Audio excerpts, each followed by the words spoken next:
오늘의 말씀은 말씀의 능력, 복음의 능력입니다. 말씀은 능력이 있습니다. 왜냐하면 말씀이 곧 하나님이시기 때문입니다. 요한복음 1장 1절입니다. 같이 한번 읽겠습니다. 태초에 말씀이 계시니라. 이 말씀이 하나님과 함께 계셨으니 이 말씀은 곧 하나님이시니라. 아멘. 말씀은 하나님이십니다. 우리의 구원자 예수님도 말씀이 사람이 되신 분이십니다. 요한복음 1장 14절입니다. 말씀이 육신이 되어 우리 가운데 거하심에 우리가 그의 영광을 보니 아버지의 독생자의 영광이요 은혜와 진리가 충만하더라. 아멘. 말씀은 하나님이십니다. 말씀이 예수님이십니다. 그렇기에 하나님의 말씀은 능력입니다. 하나님은 말씀으로 천지를 창조하셨습니다. 창세기 1장입니다. 히브리서 11장 3절입니다. 태초에 하나님이 천지를 창조하시니라. 하나님이 이르시되 빛이 있으라 하시니 빛이 있었고 빛이 하나님 보시기에 좋았더라. 아멘. 모든 세계가 하나님의 말씀으로 지어진 줄을 우리가 아나니 보이는 것은 나타난 것으로 말미암아 된 것이 아니니라. 아멘. 모든 피조 세계는 하나님의 말씀으로 창조되었습니다. 그리고 모든 만물을 지탱하는 능력 또한 하나님의 말씀입니다. 히브리서 1장 3절입니다. 예수님은 하나님의 영광의 광채시요 그 본체의 형상이시라. 그의 능력의 말씀으로 만물을 붙드시며. 아멘. 여기 보이시죠? 하나님의 말씀은 창조의 근원이며 만물을 지탱하는 능력입니다. 그리스도인들 또한 하나님의 말씀으로 창조되었습니다. 베드로전서 1장 23절입니다. 너희가 거듭난 것은 썩어질 씨로 된 것이 아니요 썩지 아니할 씨로 된 것이니 살아있고 항상 있는 하나님의 말씀으로 되었느니라. 오직 주의 말씀은 세세토록 있도다 하였으니 너희에게 전한 복음이 곧 이 말씀이니라. 아멘. 보이십니까? 그리스도인은 하나님의 말씀으로 창조되었습니다. 그리스도인의 생명의 근원, 그리스도인의 생명은 말씀입니다. 사람은 영, 혼, 몸의 삼중적인 존재입니다. 데살로니가전서 5장 23절입니다. 평강의 하나님이 친히 너희를 온전히 거룩하게 하시고 또 너희의 온 영과 혼과 몸이 사람은 영혼 몸의 삼중적인 존재입니다. 사람의 존재의 핵심은 영입니다. 사람은 영적인 존재입니다. 그런데 사람은 혼을 가지고 있습니다. 혼은 지, 정, 의, 양심, 마음, 인격, 기억, 사고방식을 의미합니다. 사람은 또 몸, 육체 안에 살고 있습니다. 한번 정리합니다. 사람은 영입니다. 사람은 영적인 존재입니다. 혼을 가지고 있고 몸 안에 살고 있습니다. 사람이 육체의 사망을 맞이할 때 우리의 영혼과 몸은 분리가 일어납니다. 영혼과 몸의 분리를 육체의 죽음이다라고 하는 겁니다. 우리가 예수님 믿고 거듭났을 때 새로운 피조물이 되었다고 합니다. 그럼 어느 부분에서 완전한 변화, 새로운 피조물이 되었습니까?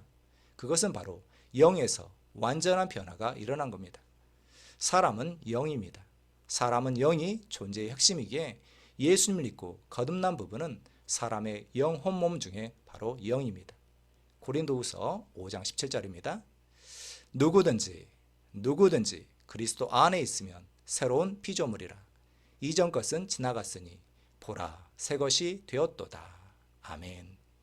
예수님 믿고 거듭난 부분은 바로 사람의 영입니다. 예수님 믿을 때 변화된 곳은 나의 혼과 몸이 아니라 나의 영이 변화되었습니다. 하나님은 예수님을 통해 죄인인 사람들에게 새 생명을, 영생을 주시고 싶은 겁니다. 요한복음 3장 16절입니다. 하나님이 세상을 이처럼 사랑하사 독생자를 주셨으니 이는 그를 믿는 자마다 멸망하지 않고 영생을 얻게 하려 하심이라. 아멘. 이 영생은 영에서 전혀 새로운 생명, 새 생명이 되는 것을 말합니다. 로마서 6장 4절입니다.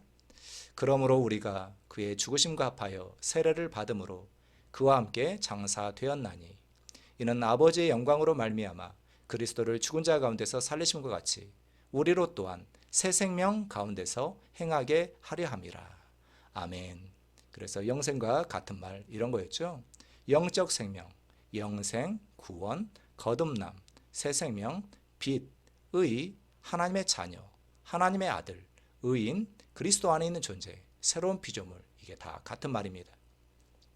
죄인인 사람을 거듭나게 하는 곧 영생, 새 생명, 새로운 피조물로 창조하는 능력이 바로 하나님의 말씀입니다. 그래서 말씀이 중요한 겁니다. 죄인인 사람이 말씀, 곧 복음을 듣고 예수를 믿으면 그 사람의 영에서 거듭나게 되는 겁니다. 죄인인 사람을 거듭나게 하는 능력, 그것은 말씀, 곧 복음입니다. 다시 한번 베드로전서 1장 23절입니다. 너희가 거듭난 것은 썩어질 씨로 된 것이 아니요 썩지 아니할 씨로 된 것이니 살아있고 항상 있는 하나님의 말씀으로 되었느니라. 오직 주의 말씀은 세세토록 있도다 하였으니 너희에게 전한 복음이 곧 이 말씀이니라. 아멘. 야고보서 1장 18절입니다. 그가 그 피조물 중에 우리로 한 첫 열매가 되게 하시려고 자기의 뜻을 따라 진리의 말씀으로 우리를 낳으셨느니라. 아멘. 사람은 영혼, 몸의 삼중적인 존재라고 말씀드렸습니다. 그런데 사람은 총체적인 문제를 가지고 있습니다. 이 땅에 태어난 모든 사람은 영이 죽어 있습니다. 영적으로 죽어 있습니다. 영적 죽음의 상태에 있는 사람에게 생명을 주는 것이 바로 말씀이며 곧 복음입니다. 그런데 사람의 문제는 영만이 아닙니다. 여러분들은 지금 어떠십니까? 예수를 믿어도 우울증, 불면증, 불안 증세, 공황장애, 강박, 자살 충동, 또 죄책감, 정죄감, 이런 열등감에 시달리고 계시잖아요. 예수를 믿는 여러분의 문제는 바로 혼, 생각, 마음입니다. 여러분의 생각, 감정, 의지, 마음, 이런 것들이 지금 아픈 겁니다.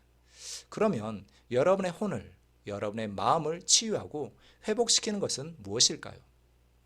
시편 19편 7절입니다. 여호와의 율법은, 하나님의 말씀은 완전하여 영혼을 소성시키며. 보이십니까? 여기서 영혼이라는 단어는 영과 혼을 의미하는 게 아닙니다. 혼을 의미합니다. soul입니다. 여러분은 지금 마음이, 생각이, 감정이, 혼이 아픈 겁니다. 이 혼을 우리의 마음을 소성케 하는 것, 회복시키는 것 또한 바로 하나님의 말씀입니다. 말씀이 여러분을 고치는 겁니다. 하나님의 말씀은 완전하여 영혼을 소성시키며. 아멘. 또 하나님의 말씀은 우리 육체에 건강을 가져다 줍니다. 잠언 4장 20장 23절입니다. 내 아들아, 내 말에 주의하며 내가 말하는 것에 내 귀를 기울이라. 그것을 내 눈에서 떠나게 하지 말며 내 마음속에 지키라. 그것은 얻는 자에게, 하나님의 말씀을 발견한 자에게는 생명이 되며 그의 온 육체에 건강이 됨이니라. 그의 온 육체에 건강이 됨이니라. 아멘. 너무 힘들어서 죽고 싶은 적도 있잖아요. 죽음은 하나님으로부터 나온 게 절대 아닙니다. 하나님은 여러분을 살리시기를 원하십니다. 말씀이 여러분을 살리는 겁니다. 말씀은 여러분에게 생명을 줍니다. 요한복음 6장 63절입니다. 같이 한번 읽겠습니다. 살리는 것은 영이니 육은 무익하니라. 내가 너에게 이른 말은 영이요 생명이라. 하나님의 말씀은 영이요 생명입니다. 하나님의 말씀이 여러분을 위험한 지경에서 여러분을 건져줍니다. 시편 107편 20절입니다. 이것도 한번 같이 한번 읽어볼까요? 그가 그의 말씀을 보내어 그들을 고치시고 위험한 지경에서 건지시는도다. 아멘. 말씀이 여러분을 위험한 지경에서 건져주는 겁니다. 말씀이 생명입니다. 로마서 8장 6절입니다. 육신의 생각은 사망이요 영의 생각은 생명과 평안이니라. 아멘. 이처럼 하나님의 말씀은 죄인인 사람의 영을 거듭나게 하고 상하고 찢긴 마음을 회복시키며 병든 육체를 건강케 하는 능력입니다. 그래서 말씀을 주야로 묵상해야 하는 겁니다. 말씀 묵상을 어떻게 하는지는 다음 주에 더 자세히 나누도록 하겠습니다. 그러면 먼저 우리는 어떤 말씀을 묵상해야 할까요? 물론 모든 성경입니다. 모든 성경은 우리에게 유익합니다. 디모데후서 3장 16절 17절입니다. 모든 성경은 하나님의 감동으로 된 것으로 교훈과 책망과 바르게 함과 의로 교육하기에 유익하니 이는 하나님의 사람으로 온전하게 하며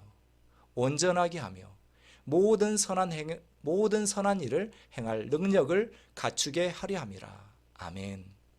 우리는 모든 성경을 통해 우리는 하나님의 교훈과 가르침을 받습니다. 그러나 제가 강조하고 싶은 말씀은 율법이 아니라 복음을, 하나님의 은혜의 복음을 주야로 묵상하시라고 저는 권면합니다. 복음이, 하나님의 은혜의 복음이 믿는 자를 구원합니다. 로마서 1장 16절 17절입니다. 복음은 모든 믿는 자에게 구원을 주시는 하나님의 능력이 됨이라. 복음에는 하나님의 의가 나타나서 믿음으로 믿음에 이르게 하나니 기록된 바 오직 의인은 믿음으로 말미암아 살리라 함과 같으니라. 아멘. 하나님께서 사랑하시는 우리 성도 여러분, 하나님의 사랑에, 복음에 집중하십시오. 복음을 묵상하십시오. 왜 제가 복음 하냐면요, 안타깝게도 많은 성도님들이 율법주의 신앙을 많이 하기 때문입니다. 물론 저도 과거에 그랬습니다. 성도들이 신앙생활 나름 열심히 하는데도 행복하지 않은 겁니다. 많은 성도들이 신앙생활 하는데도 눌립니다. 저는 그 이유 중 대부분이 율법주의 신앙 때문이라고 생각합니다. 성도는 율법 아래가 아니라 복음으로 은혜 아래 신앙생활을 해야 합니다. 그래야 살고 그래야 행복할 수 있습니다. 로마서 6장 14절입니다. 너희가 법 아래에 있지 아니하고 너희가 율법 아래에 있지 아니하고 은혜 아래에 있음이라. 아멘. 그러면 율법은 뭡니까? 요한복음 1장 17절입니다. 율법은 모세로 말미암아 주어진 것이요 은혜와 진리는 예수 그리스도로 말미암아 온 것이라. 아멘. 율법은 구약시대 하나님께서 천사의 손을 통해 모세에게 준 율례와 법칙을 말합니다. 갈라디아서 3장 19절입니다. 그런즉 율법은 무엇이냐? 범법함을 인하여 더한 것이라. 천사들로 말미암아 중보의 손을 빌어 베푸신 것인데 약속하신 자손이 오시기까지 있을 것이라. 아멘.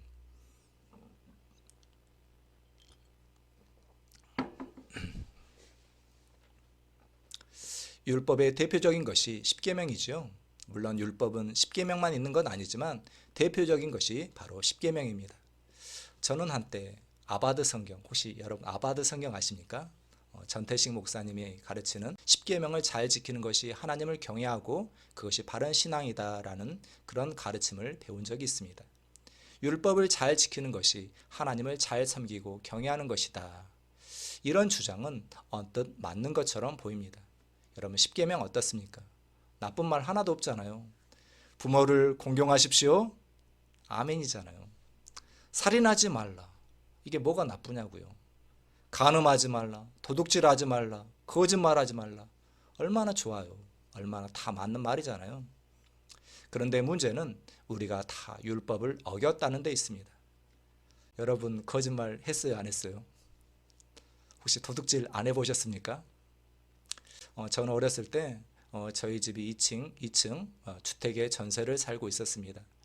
집안에 1층으로 연결된 그런 계단이 있었습니다. 근데 거기에 장난감이 그렇게 많더라고요. 주인집 아들들이 둘이 있었는데 다 제 또래였습니다. 걔네들이 놀고 놔둔 장난감이 엄청 많았습니다. 제가 수시로 그 주인집 아들들의 장난감을 훔쳤습니다. 한 번이 아니라 여러 차례 훔쳤습니다. 도둑질하지 말라. 저는 수도 없이 범했습니다. 그것뿐만이 아니겠죠. 우리는 율법에 의하면 이미 배려버렸습니다. 배려버렸다. 무슨 말인지 아십니까? 망쳤다, 실격이다 이 말입니다. 우리는 율법을 지키는데 실패했습니다. 맞죠? 율법은 우리를 정죄하고 자격이 안 된다고 하는 겁니다. 로마서 3장 20절입니다. 율법의 행위로 그의 앞에 의롭다 하심을 얻을 육체가 없나니 율법으로는 죄를 깨달음이니라. 아멘. 율법은 우리가 율법을 더 잘 지켜서 한 앞에 설 자격을 주는 것이 아닙니다. 오히려 우리가 한 앞에 설 자격이 안 된다는 것을 보여주는 겁니다. 하나님의 기준입니다. 야고보서 2장 10절입니다. 누구든지 온 율법을 지키다가 그 하나를 범하면 모두 범한 자가 되나니. 이 보이십니까? 하나만 범해도 모두 범했다는 거예요. 사람들은 상대평가를 합니다. 난 너보다 나아. 나는 적어도 조두순보다 나아. 그러지 않습니까?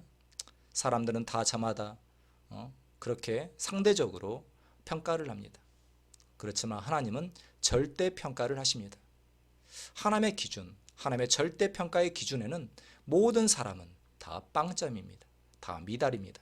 로마서 3장 23절입니다. 모든 사람이 죄를 범하였음에 하나님의 영광에 이르지 못하더니. 아멘. 그래서 사람은 율법으로는 절대 구원을 받을 수 없습니다. 율법은 내가 잘 지켜서 구원받으라고 하나님이 주신 게 아닙니다. 오히려 율법은 나는 내 힘으로는 도저히 구원받을 수 없어. 오직 하나님의 은혜만이, 구원자 예수님만이 나를 구원할 수 있어. 이것을 알려주는 도구입니다. 갈라디아서 3장 24절입니다. 이같이 율법이 우리를 그리스도께로 인도하는 초등교사가 되어. 아멘. 율법은 사람이 죄인임을 깨닫게 해서 예수님을 바라보게 하는 딱 거기까지의 역할입니다. 그리고 그것으로 충분합니다. 자신이 죄인임을 깨닫고 복음을 듣고 예수 믿는 성도는 더 이상 율법을 쳐다보면 안 됩니다. 다시 한번 강조합니다. 그리스도인은 율법을 쳐다보면 안 됩니다. 그러면 도둑질 해도 된단 말이냐? 거짓말 해도 된단 말이냐? 율법을 어기란 말이냐? 그 말이 아닙니다. 제 말은 죄를 지으라는 말이 절대 아닙니다. 또 죄를 지어도 좋다는 말도 절대 아닙니다. 결론부터 말씀드리면 그리스도인은 뭔가를 잘해서 내가 율법을 더 잘 지켜서 하나님께 인정받는 존재가 아니라 그리스도인은 하나님의 은혜로 예수님과 함께 사는 존재가 되었습니다. 그리스도인은 예수님과 하나가 되어 예수님 안에서 성령의 열매를 맺는 그런 존재인 겁니다. 로마서 7장 4절입니다. 내 형제들아, 너희도 그리스도의 몸으로 말미암아 율법에 대하여 죽임을 당하였으니 이는 다르니 곧 죽은 자 가운데서 살아나신 이에게 가서 우리가 하나님을 위하여 열매를 맺게 하려 함이라. 아멘. 요한복음 15장 5절입니다. 나는 포도나무요 너희는 가지라. 그가 내 안에 내가 그 안에 거하면 사람이 열매를 많이 맺나니 나를 떠나서는 너희가 아무것도 할 수 없음이라. 아멘. 그리스도인은 율법을 잘 지키려고 노력하는 존재가 아니라 예수님 안에 거함으로 열매를 맺는 그런 존재입니다. 여러분, 과일 열매, 감나무 가지가 감을 맺으려고 노력합니까? 아니잖아요. 나무에 붙어 있으면 저절로 열매를 맺는 겁니다. 우리 그리스도인은 율법을 지키려는 노력으로 열매를 맺는 게 아니라 예수님 안에 거함으로 열매를 맺는 겁니다. 율법을 잘 지키라는 설교는 물론 좋은 의도를 가지고 설교하실 겁니다. 성도들이 순종하고 거룩하게 살기를 바라는 마음에서 목사님들이 설교한다는 것을 저는 압니다. 여러분 정직하십시오. 우리 성도는 마땅히 거룩해야 합니다. 거짓말하지 마십시오. 정직하십시오. 물론 아멘이죠. 하지만 결과적으로 이런 설교들은 성도들이 예수님이 아닌 율법을 쳐다보게 만들기 때문에 성도의 영혼이 메마르고 죽게 됩니다. 율법은 생명을 주지 않습니다. 오히려 율법은 죽입니다. 고린도후서 3장 6절 이하 말씀입니다. 율법 조문은 죽이는 것이요 돌에 써서 새긴 죽게 하는 율법 조문 보이십니까? 돌에 써서 새긴 죽게 하는 율법 뭐예요? 십계명이죠. 그것이 바로 죽게 한다는 거예요. 3장 9절입니다. 정죄의 직분. 아멘. 보이십니까? 율법은 율법 자체는 거룩하고 의롭지만 모든 사람은 율법을 어겼기 때문에 정죄를 받게 되는 겁니다. 율법은 사람을 죽입니다. 율법은 사람을 망하게 하는 겁니다. 그래서 율법주의 신앙이 교회를, 성도를 망치는 겁니다. 그래서 사도 바울은 윤리적 문제가 많았던 고린도 교회보다 율법주의로 갔던 갈라디아 교회를 더 책망한 겁니다. 갈라디아서 1장 8절입니다. 우리나 혹은 하늘로부터 온 천사라도 우리가 너에게 전한 복음 외에 다른 복음을 전하면 저주를 받을지어다. 아멘. 다른 복음은 이것입니다. 곧 율법을 잘 지키는 것이 신앙이다. 율법을 잘 지켜서 하나님께 인정을 받으라. 이렇게 가르치는 것은 다른 복음이며 율법주의입니다. 그것은 저주를 받는다고 말하고 있습니다. 우리가 성령님을 받은 것은 우리가 뭔가를 율법을 잘 지켜서가 절대 아닙니다. 우리가 성령님을 선물로 받은 것은 복음을 듣고 예수님을 믿어서입니다. 갈라디아서 3장 2절입니다. 내가 너희에게서 다만 이것을 알려 하노니 너희가 성령을 받은 것이 율법의 행위로냐 혹은 듣고 믿음으로냐. 아멘. 여러분 대답해 보십시오. 성령을 받은 것 우리 율법을 잘 지켜섭니까? 아니면 복음을 듣고 예수님을 믿어섭니까? 우리가 성령님을 받은 것은 하나님의 은혜의 선물입니다. 사도 바울은 율법주의로 신앙생활하는 갈라디아 성도들에게 너희가 어찌하여 하나님의 은혜로 시작했으면서 왜 율법으로 가려고 하느냐라고 책망한 겁니다. 하나님의 은혜로 믿음으로 시작했으면 계속해서 하나님의 은혜를 믿음으로 신앙생활을 하라는 겁니다. 왜 하나님의 은혜로 믿음으로 시작했다가 육체의 노력으로 가느냐고 책망한 겁니다. 갈라디아서 3장 3절입니다. 너희가 이같이 어리석으냐 성령으로 시작하였다가 이제는 육체로 마치겠느냐. 아멘. 많은 그리스도인들이 착각을 합니다. 죄는 끔찍해. 예, 맞습니다. 죄는 끔찍합니다. 그러나 죄가 하나님의 은혜에서 떨어지게 만들지는 않습니다. 로마서 5장 20절입니다. 죄가 더한 곳에 은혜가 더욱 넘쳤나니. 아멘. 이 말은 죄를 지으란 말이 절대 아닙니다. 그럼에도 불구하고 죄가 있는 곳에 하나님의 은혜가 있다는 뜻입니다. 하나님은 아무리 큰 죄라도 용서하시는 사랑과 은혜의 하나님이십니다. 시편 86편 5절입니다. 주는 선하사 사죄하기를 즐거워하시며 주께 부르짖는 자에게 인자함이 후하심이니이다. 아멘. 마태복음 18장 22절입니다. 예수님은 이렇게 말씀하셨다. 7번만 아니라 70번씩 7번이라도 용서하여라. 아멘. 주님의 마음 보이십니까? 하나님은 용서의 하나님이십니다. 죄가 끔찍한 것이 사실이지만 항상 죄보다 하나님의 은혜가 항상 더 큽니다. 그래서 아무리 악인일자라도 하나님의 은혜를 받고 구원을 받을 수 있습니다. 그러나 예수님과 예수님의 구속사역이 아닌 자신의 공로로 자신의 선한 행위로 하나님 앞에 서려는 율법주의는 은혜에서 떨어지게 한다는 것을 많은 성도들이 모릅니다. 정말 많은 성도들이 정말 모릅니다. 죄를 짓는 것보다 차라리 율법주의, 자신의 공로로 하나님 앞에 서려는 것이 더 나쁘다는 것을 모르고 있습니다. 바리새인들 얼마나 도덕적이며 열심이었습니까? 그러나 그들은 자신의 의로움 때문에 하나님의 은혜를 거절한 자들입니다. 급기야 그들이 예수님을 죽였습니다. 자기의 의를 지키려다가 하나님의 의를 거절한 겁니다. 그러나 그들의 의는 실상 더러웠습니다. 이사야 64장 6절입니다. 무릇 우리는 다 부정한 자 같아서 우리의 의는 다 더러운 옷 같으며 우리는 다 잎사귀같이 시들므로 우리의 죄악이 바람같이 우리를 몰아가나이다. 아멘. 율법 안에서 의롭다 하는 우리는 만약 그런 자가 있다면 하나님의 은혜에서 떨어지게 됩니다. 갈라디아서 5장 4절입니다. 율법 안에서 의롭다함을 얻으려 하는 너희는 그리스도에게서 끊어지고, 보이십니까? 그리스도에게서 끊어지고 은혜에서 떨어진 자로다. 아멘. 자신이 내가 율법을 잘 지켜서 하나님 앞에 서려는 사람은, 자기의 의를 의지하는 사람은 그리스도에게서 끊어지고 곧 예수님의 구속의 효력이 적용되지 않는다는 뜻입니다. 예수님과 전혀 상관이 없다는 겁니다. 그리고 은혜에서 떨어진 자들입니다. 많은 성도들이 죄를 짓는 것이 끔찍하다는 것을 배웠습니다. 예, 저도 배웠습니다. 예, 맞습니다. 죄는 끔찍한 것이 맞습니다. 그리스도인들은 최대한 거룩하게 살아야 합니다. 왜냐하면 죄는 사탄, 마귀, 귀신들이 들어오는 통로이기 때문입니다. 그러나 율법주의는 죄보다 더 끔찍하다는 것을 성도들이 모르고 있습니다. 그래서 율법주의 때문에 성도들이 은혜에서 떨어지고 눌려있고 불행한 삶을 사는 겁니다. 성도들은 늘 이런 사고방식에 갇혀 있습니다. 내가 또 죄를 지었어. 이런 나에게 하나님은 실망하셨을 거야. 기도응답받기는 틀렸군. 하나님이 나 같은 거 기도응답 해주겠어? 하나님을 위해 이것도 못했고 저것도 못했는데 나 같은 걸 도와주겠어? 어떠십니까 여러분? 혹시 여러분의 생각과 같지 않은가요?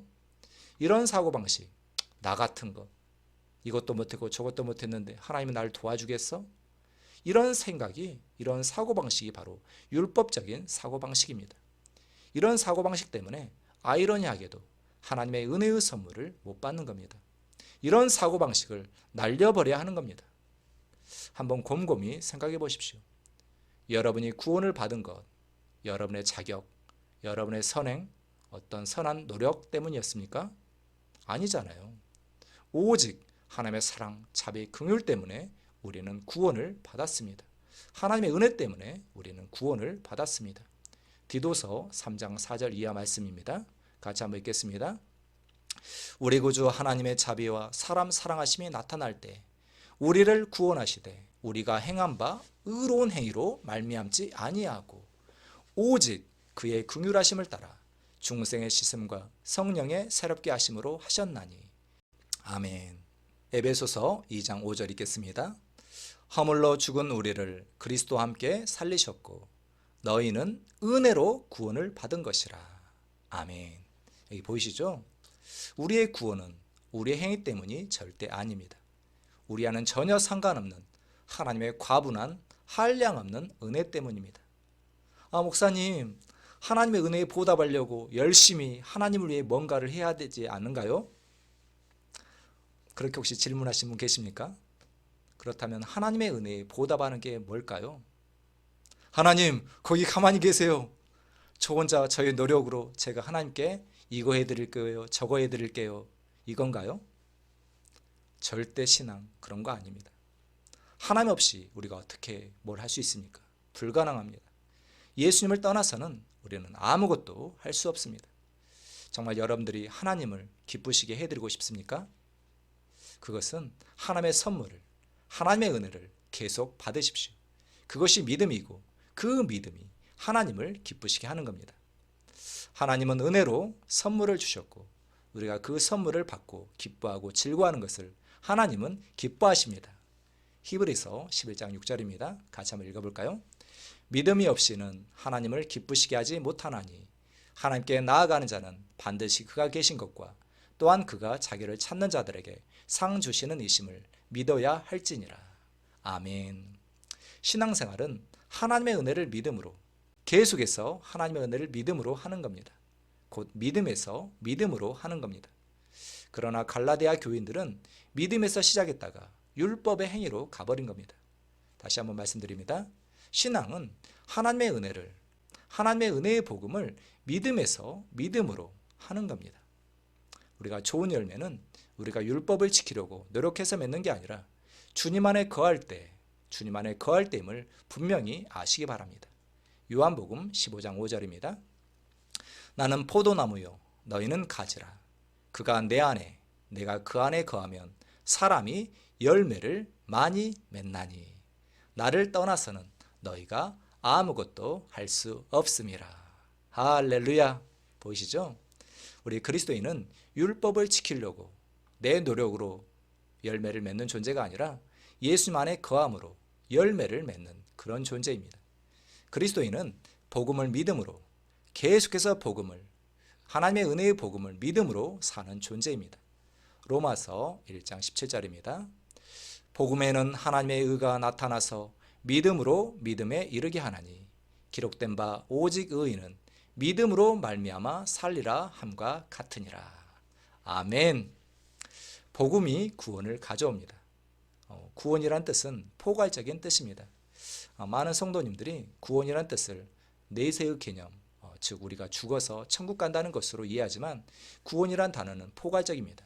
죄사함도 구원이고요, 또 병고침도 구원입니다. 예수님은 혈루증 여인에게 여자여 내 믿음이 너를 구원하였다라고 말해 주었습니다. 이처럼 구원이란 단어는 예수님의 구속 사역을 통해 하나님께서 베푸신 모든 복, 모든 은혜를 말하고 있습니다. 구원은 죄사함, 구출, 치유, 해방, 부요함, 안전, 하나님의 생명, 예수님의 구속 사역을 통해 하나님께서 베푸신 모든 복을 포함합니다. 사도행전 16장 31절입니다. 주 예수를 믿으라. 그리하면 구원을 받으리라. 예수를 믿으면 구원을 받습니다. 요한복음 3장 16절입니다. 하나님이 세상을 이처럼 사랑하사 독생자를 주셨으니 이는 그를 믿는 자마다, 예수를 믿는 자마다 멸망하지 않고 영생을 얻게 하려 하심이라. 아멘. 사도행전은 예수를 믿는 자는 구원을 받는다고 말하고 있고요. 요한복음은 예수님을 믿으면 영생을 받는다고 말하고 있습니다. 여기서 다시 우리는 구원과 영생은 같은 말이구나를 알 수 있습니다. 영적 생명은 영생, 영생은 구원, 구원은 거듭남, 새 생명, 빛, 의, 하나님의 자녀, 하나님의 아들, 의인, 그리스도 안에 있는 존재, 새로운 피조물, 이게 다 같은 말입니다. 이해가시죠? 구원이란 뜻 다시 한번 봅니다. 구원은 죄사함, 구출, 치유, 해방, 부요함, 안전, 하나님의 생명, 예수님의 구속 사역을 통해 하나님께서 베푸신 모든 복을 포함하는 포괄적인 의미를 가지고 있습니다. 이런 구원을 가져오는 것은 율법이 절대 아닙니다. 여러분이 바라는 것 지금 뭡니까? 우울증, 불면증, 불안 증세, 강박, 공황장애, 또 질병에서 치유받는 거잖아요. 또 죄책감이 아닌 하나님의 기쁨, 평강으로 사는 것, 이 모든 것이 구원이라는 단어에 들어있습니다. 그런데 이 구원을 가져다 주는 것은 율법이 아니라 곧 복음입니다. 복음은 모든 믿는 자에게 구원을 주시는 하나님의 능력이 됨이라.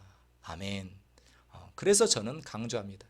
우리 그리스도인들이 특히 집중해야 할 말씀은 물론 모든 성경이 유익하지만 특히 우울증, 불면증, 불안 증세, 공황장애, 또 죄책감, 정죄감에 열등감에 그런 시달리는 불행한 성도님들은 복음에 집중해야 합니다.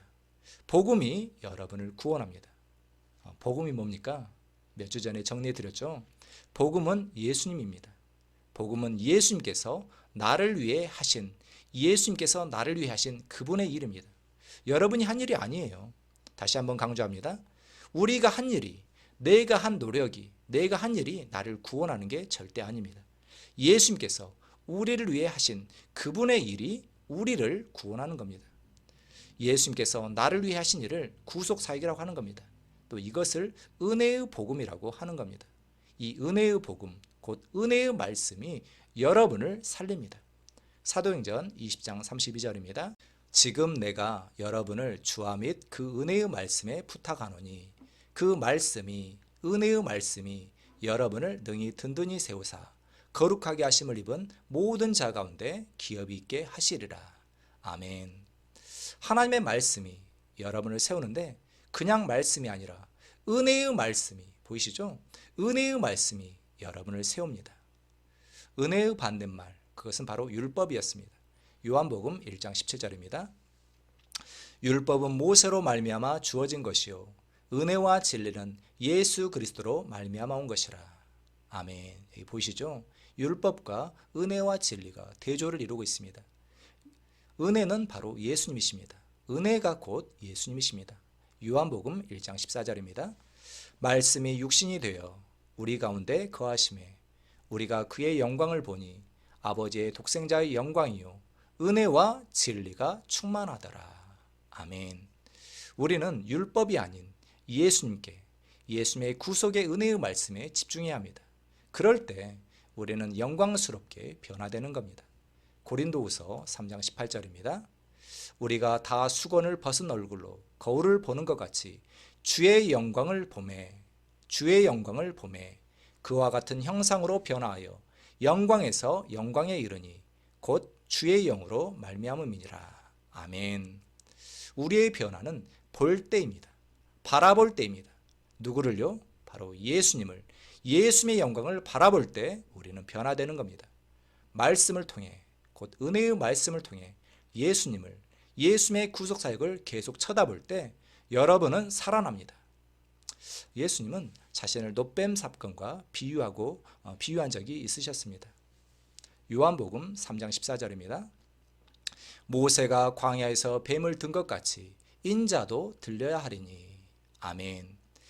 민수기에 나온 광야 사건이, 그런 노뱀 사건은 예수님에 관한 예표였다는 겁니다. 민수기에 이 사건이 나오는데요.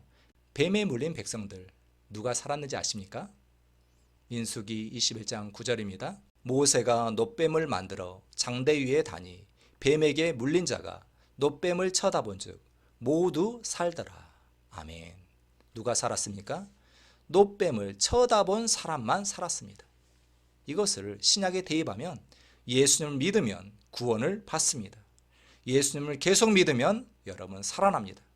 여러분의 시선을 예수님께 두십시오. 여러분의 행위에 내가 얼마나 잘했는가, 내가 얼마나 뭘 못했는가, 여러분 자신을 쳐다보지 마시고 예수님께서 하신 일에, 복음에 여러분의 시선을 두시기 바랍니다. 그리스도인은 율법을 잘 지키려고, 율법을 잘 지키려는 노력으로 사는 게 아니라 예수님으로, 하나님의 은혜를 믿음으로 사는 겁니다. 우리가 할 일은 계속해서 예수님을, 그분의 구속의 은혜를 계속해서 바라보는 겁니다. 히브리서 12장 2절입니다. 믿음의 주요 또 온전하게 하시는 이인 예수를 바라보자. 그는 그 앞에 있는 기쁨을 위하여 십자가를 참으사 부끄러움을 개의치 아니하시더니 하나님 보좌 우편에 앉으셨느니라. 아멘. 믿음의 주요 또 온전하게 하시는 예수를 바라보자. 아멘. 그래서 이 책이 중요한 겁니다. 이 책이 중요합니다. 이 책은 복음, 곧 예수님의 구속의 말씀들을 정리해서 1인칭으로 편집한 하나님의 말씀입니다. 여러분들이 이 책으로 주야로 묵상하고 또 소리내서 고백도 하십시오. 또 방언하면서 묵상하십시오. 이 말씀으로 감사 찬양하십시오. 전심으로 하시기 바랍니다. 최소 몇 달 이상 하셔야 합니다. 100일 이상 전심으로 하십시오. 이것이 바로 우리가 해야 할 일입니다. 내가 할 일은, 여러분들이 할 일은 예수님께서 여러분을 위해 하신 일을 믿는 겁니다. 요한복음 6장 28절 이하 말씀입니다. 그들이 묻되 우리가 어떻게 하여야 하나님의 일을 하오리까? 예수님이 대답하시죠. 예수께서 대답하여 이르시되 하나님께서 보내신 일을 믿는 것이 하나님의 일이니라. 아멘. 우리의 할 일은 다른 게 아닙니다. 여러분들이 할 일은 다른 게 아닙니다. 예수님을, 복음을, 하나님의 은혜를 알고 믿는 겁니다. 우리가 하나님을, 예수님을 알게 될 때 은혜와 평안을 누리게 되는 겁니다. 베드로후서 1장 2절입니다. 하나님과 우리 주 예수를 알므로 은혜와 평강이 너희에게 더욱 많을지어다. 아멘. 여러분들이 바라는 것, 우리가 바라는 것 이거 아닙니까? 은혜와 평강. 그죠? 우울하고 불안하고 자책, 죄책, 이거 해결책은 은혜와 평강입니다. 우리가 바라는 것 은혜와 평강이잖아요. 그런데 이것은 하나님과 예수님을 알게 될 때 누리게 되는 겁니다. 그래서 저는 강조합니다. 저는 여러분들께 말씀드립니다. 적어도 저와 여러분의 만남이 주님께서 인도하신 만남이라면 여러분은 한 가지만 하십시오. 그러면 그 한 가지 뭘까요? 그 한 가지는 바로 이것입니다. 같이 한번 따라 읽어보십시오. 시작. 나를 향한 하나님의 사랑을 알기를 힘쓰십시오. 아멘. 다시 한번 강조합니다. 만약에 하나님의 인도로 저와 여러분이 지금 이 토요 예배를 드리고 있다면, 하나님의 인도로 저와 여러분이 만났다면 여러분들은 한 가지만 하시기 바랍니다. 그 한 가지는 나를 향한 하나님의 사랑을 알기를 힘쓰는 겁니다. 여러분들이 할 일은 오직 한 가지입니다. 나를 향한 하나님의 놀라운 사랑을 이 복음을 통해, 말씀을 통해 알기를 힘쓰는 겁니다. 그것이 여러분들이 할 유일한 일입니다. 누가복음 10장 41절에 주님께서는 이렇게 대답하셨습니다. 마르다야 마르다야 너는 많은 일에 마음을 쓰며 걱정하지만 실상 필요한 것은 단 한 가지뿐이다. 마리아는 참 좋은 것을 선택했다. 그것을 빼앗아서는 안 된다. 아멘. 예수님은 자신을 위해 이것저것 분주한 마르다에게 말하고 있습니다. 마르다야 마르다야 너 지금 많은 일 하지만 그럴 필요 없어. 실상 너에게 필요한 것은 오직 한 가지야. 단 한 가지야. 그 한 가지가 뭡니까? 마리아가 한 것이지요. 그렇다면 마리아는 무엇을 했습니까? 누가복음 10장 39절입니다. 그에게 마리아라는 동생이 있어 주의 발치에 앉아 그의 말씀을 듣더니. 아멘. 마리아는 뭐 했습니까? 주님과 시간을 보냈습니다. 주님의 말씀에 집중했습니다. 주님의 말씀에 거했습니다. 하나님께서 여러분에게 바라는 한 가지입니다. 말씀 안에, 진리 안에, 하나님의 사랑 안에 거하는 겁니다. 우리가 말씀 안에 거할 때 진리를 알게 되고, 우리가 진리를, 복음을 알게 될 때 우리는 자유케 되는 겁니다. 요한복음 8장 31절 32절입니다.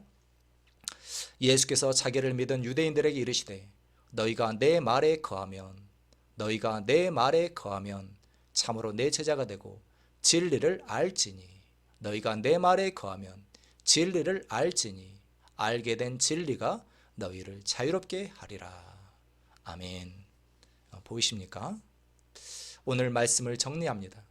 오늘은 말씀의 능력, 특히 복음의 중요성을 알아보았습니다. 하나님의 말씀은 하나님 자신이며 모든 창조의 근원입니다.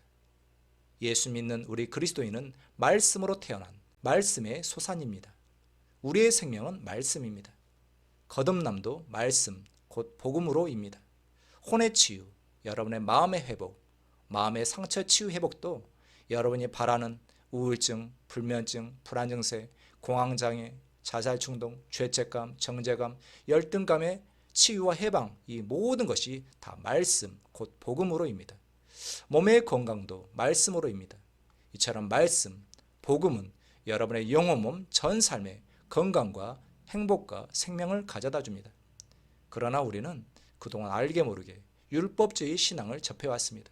내가 뭔가를 잘하면 하나님이 해줄 것 같고, 내가 뭔가를 못하면 혼날 것 같고, 기도응답 못 받을 것 같은 그런 율법적인 사고방식을 가지며 살았습니다.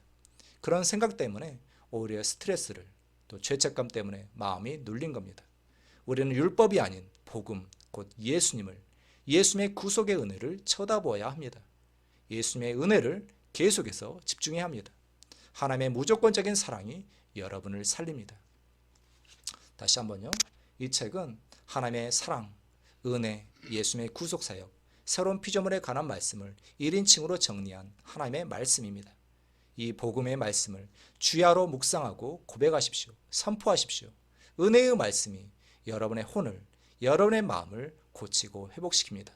시편 19편 7절 다시 한번 읽습니다. 하나님의 말씀은 완전하여 혼을 소성시키며. 아멘. 또 은혜의 말씀은 여러분의 병든 육체도 건강케 합니다. 잠언 4장 20절 23절입니다. 의역된 말씀 제가 한번 읽습니다. 내 아들아 내 말에 주의하며 내가 말하는 것에 내 귀를 기울이라. 하나님의 말씀을 내 눈에서 내 입에서 떠나게 하지 말며 내 마음속에 지키라. 하나님의 말씀을 발견한 자에게는 생명이 되며 그의 온 육체의 건강, 양약이 됨이니라. 모든 지킬 만한 것 중에 더욱 내 마음을 지키라. 생명의 근원이 이에서 남이니라. 아멘. 사도 바울이 전한 것은 은혜의 말씀입니다. 은혜의 말씀이 여러분을 세워줍니다. 사도행전 20장 32절입니다. 지금 내가 여러분을 주와 및 그 은혜의 말씀에 부탁하노니 그 말씀이, 은혜의 말씀이 여러분을 능히 든든히 세우사 거룩하게 하심을 입은 모든 자 가운데 기업에 있게 하시리라. 아멘. 말씀, 하나님의 말씀이 생명입니다. 요한복음 6장 63절입니다. 살리는 것은 영이니 육은 무익하니라. 내가 너에게 이른 말은 영이요 생명이라. 아멘. 하나님의 말씀을, 복음을 생각하십시오. 육신의 생각은 사망이요 영의 생각은 생명과 평안입니다. 아멘. 다음 주에는 어떻게 말씀을 묵상하는지, 또 생각과 말의 중요성을 알아보겠습니다. 우리 받은 말씀 생각하면서 기도하는 시간 갖도록 하겠습니다. 다 같이 기도하겠습니다.